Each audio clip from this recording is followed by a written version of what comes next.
Welcome to our channel. ఆంధ్రప్రదేశ్లో నిరుద్యోగ యువకులు ఎంతో కాలంగా ఎదురుచూస్తున్న ఏపీఎస్ఆర్టీసీలో ఉద్యోగాల భర్తీ ప్రక్రియ ప్రారంభమవుతోంది. ఆగస్టు 15 నుంచి ఏపీఎస్ఆర్టీసీలో ఖాళీగా ఉన్న పోస్టుల భర్తీకి యాజమాన్యం సన్నాహాలు చేస్తోంది. ప్రధానంగా 10వ తరగతి పాస్ అయిన నిరుద్యోగ అభ్యర్థులు డ్రైవర్ పోస్టులు అప్లై చేసుకోవడానికి ఆగస్టు 15 నుంచి అవకాశం కల్పిస్తున్నారు.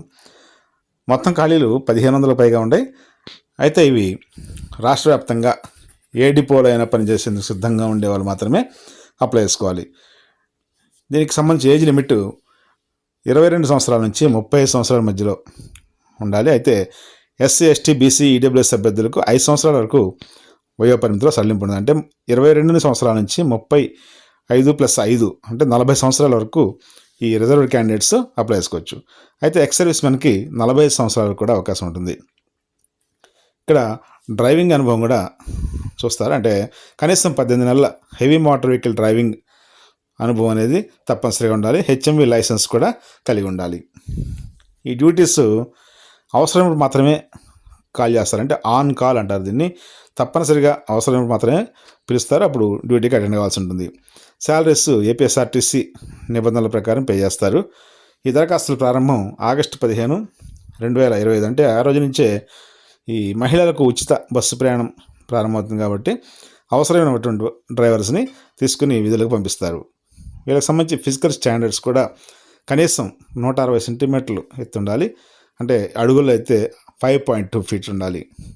హెల్త్ కండిషన్ బాగుండాలి. తెలుగు చదవడం, అర్థం చేసుకోవడం కూడా రావాలి. అయితే దరఖాస్తు చేసే విధానం కూడా దగ్గరలో ఉన్నటువంటి ఏపీఎస్ఆర్టీసీ డిపోకు నేరుగా వెళ్ళి మీకున్న డాక్యుమెంట్స్ని ప్రొడ్యూస్ చేసి అక్కడ driving test, physical test, document certification పూర్తి చేస్తారు. ఆ తర్వాత మీకు అపాయింట్మెంట్ ఆర్డర్ ఇస్తారు. అయితే ఆర్టీసీ డిపోకి మీరు ఈ ఉద్యోగ నిమిత్తం వెళ్ళేటప్పుడు తప్పనిసరిగా కొన్ని సర్టిఫికెట్స్ని తీసుకెళ్లాల్సి ఉంటుంది. వాటిలో ప్రధానంగా డేట్ ఆఫ్ బర్త్ ప్రూఫ్ కావాలి. అలాగే 10th క్లాస్ పాస్ అయిన మార్క్ లిస్టు. అయితే డేట్ ఆఫ్ బర్త్ దీంట్లో ఉంటుంది కాబట్టి 10వ తరగతి మెమోలో దీన్నే డేట్ ఆఫ్ బర్త్ ప్రూఫ్ కింద కూడా చూసుకోవచ్చు. అలాగే heavy motor vehicle driving license validity ఉండాలి. అలాగే ఫిట్నెస్ సర్టిఫికెట్ ఇది ఆర్టీఏ నుంచి ఇస్తారు. Next caste certificate MRO office నుంచి తీసుకోవాలి. 3 పాస్పోర్ట్ సైజ్ ఫోటోలు కూడా సబ్మిట్ చేయాలి.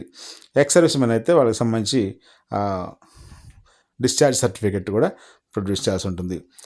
ఈ ఎంపిక విధానం ఎటువంటి రాత పరీక్ష ఉండదు. 3 దశల ఆధారంగా రిక్రూట్మెంట్ జరుగుతుంది. అంటే మొదట డ్రైవింగ్ టెస్ట్ కండక్ట్ చేస్తారు, తర్వాత ఫిజికల్ టెస్ట్, తర్వాత ఫిట్నెస్ టెస్ట్, ఇక చివరిగా డాక్యుమెంట్ వెరిఫికేషన్ చేసి డ్రైవర్ పోస్టులకు ఎంపిక చేస్తారు. ఈ డ్రైవింగ్ టెస్ట్ ఆర్టీఏ అధికారులు ఈ డ్రైవింగ్ స్కిల్స్ని చెక్ చేస్తారు. అంటే సిగ్నలింగ్, తర్వాత ఈ ట్రాఫిక్లో బస్సు ఎలాగా ఆపరేట్ చేస్తారు అనేది చూస్తారు. నెక్స్ట్ ఫిజికల్ ఫిట్నెస్లో కూడా హైట్, అలాగే హెల్త్ చెకప్ కూడా జరుగుతుంది. డాక్యుమెంట్ వెరిఫికేషన్ మీరు ఇచ్చినటువంటి అన్ని డాక్యుమెంట్స్ కూడా ఒకసారి వెరిఫై చేసిన తర్వాత ఫైనల్గా మీకు రిక్రూట్మెంట్ సంబంధించిన కన్ఫర్మేషన్ అనేది ఇస్తారు. డ్యూటీ ఎప్పుడు చేయాలో, ఎక్కడ చేయాలనేదాన్ని కూడా అపాయింట్మెంట్ అడ్రస్లో ఇస్తారు. కాబట్టి ఈ అవకాశాన్ని, ఈ డ్రైవింగ్ లైసెన్స్ కలిగినటువంటి ప్రతి వారు కూడా అవకాశాన్ని సద్వినియోగం చేసుకోవాలని సూచిస్తున్నాను. Thank you very much.